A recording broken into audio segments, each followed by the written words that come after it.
And in other news, the New York City mayoral election is just 2 weeks away, and it's shaping up to be one of the most consequential in years. With rising concerns over anti-Semitism, public safety, and international ties, the outcome won't just impact New Yorkers. It could carry significant implications for the city's Jewish community and its relationship with Israel. Joining us now to discuss is Olivia Reingold, a journalist with The Free Press. Thank you so much for joining us today. Thank you for having me. So, Olivia, this race has garnered not only national attention, but major international attention as well, especially here in Israel. So I want to ask you, what makes this race so consequential, so different from previous races that we've seen?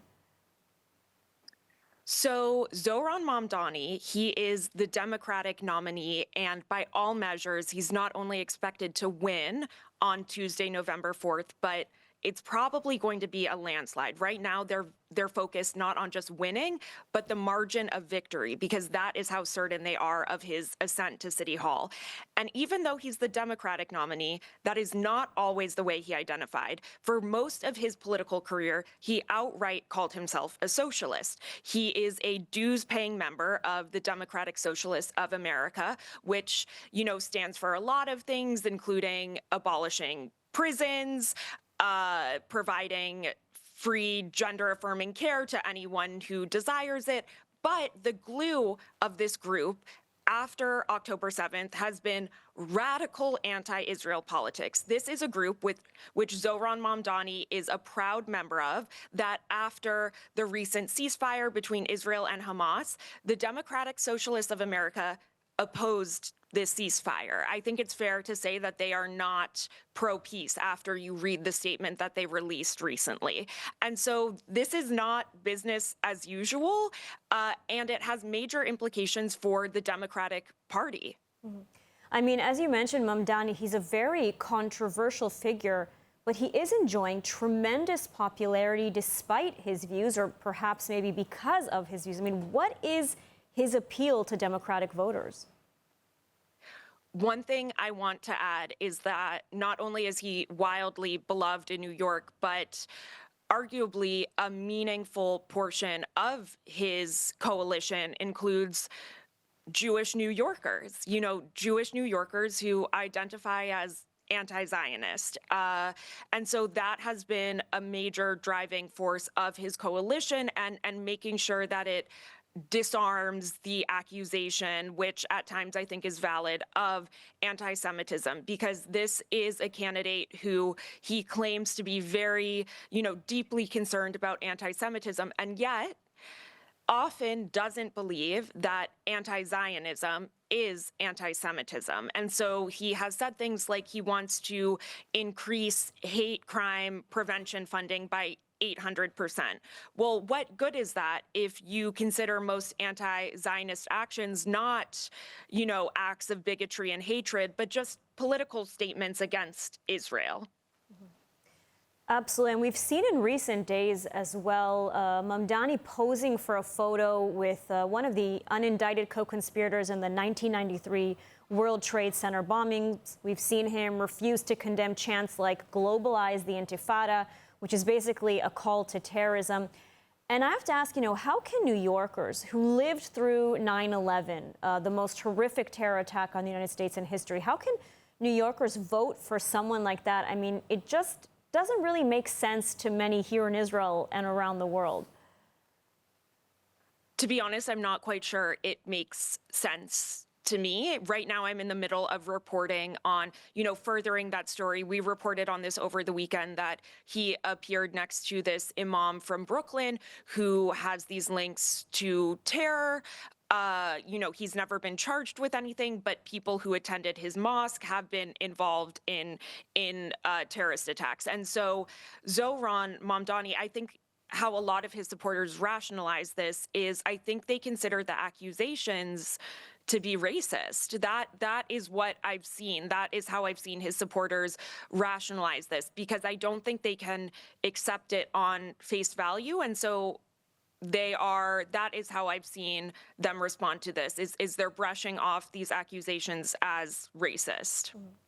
And I do know that there are many opposed to Mamdani. I know you've just written a very interesting article on the police in New York and their stance. And so I'm curious to hear a little bit more about what the core issues are at stake in this election, not necessarily just anti-Semitism, but what other core issues are there in this election?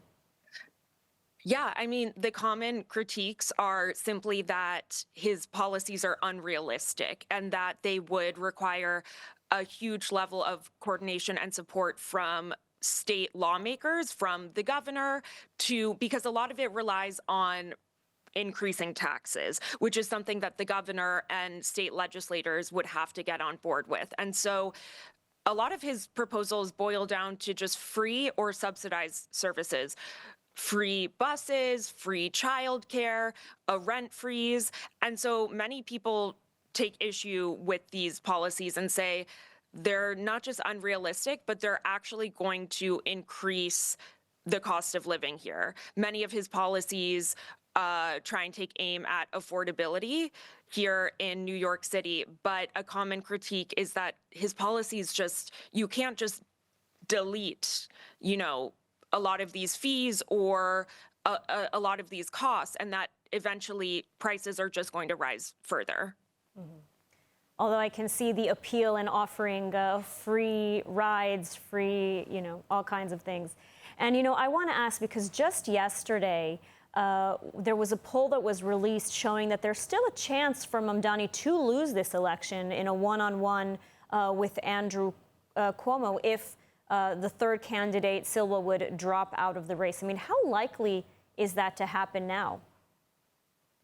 Yeah. So, all day I get calls from Cuomo donors. Cuomo is the former governor of New York, who he lost the Democratic primary to Zohran Mamdani, but he still is on the ticket. He's running as an independent on this party, Fight and Deliver.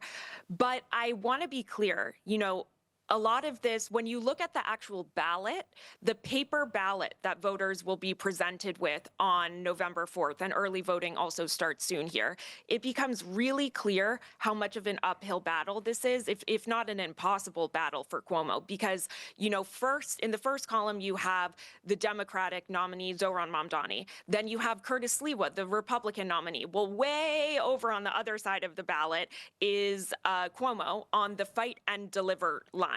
And even if Curtis Lewa does drop out, he is still going to appear on the ballot. There's no way to take his name off of the ballot. Jim Walden, an independent, is going to appear on the ballot. The current sitting mayor, Eric Adams, even though he's dropped out, is still going to appear on the ballot. And so it's very hard to think that, okay, even if this poll shows, that Cuomo, it does not show Cuomo beating Mamdani. It shows Cuomo within 4 points of Mamdani if Curtis Lewa were to drop out. Well, if all those things happen, when you look at the ballot and you realize all these names are still going to be on there, it makes it really tough to see how Cuomo could pull ahead. All right. Well, we will, of course, continue to follow the New York City mayoral election 2 weeks away. Olivia Reingold from the Free Press, thank you so much for joining us today. Thank you for having me.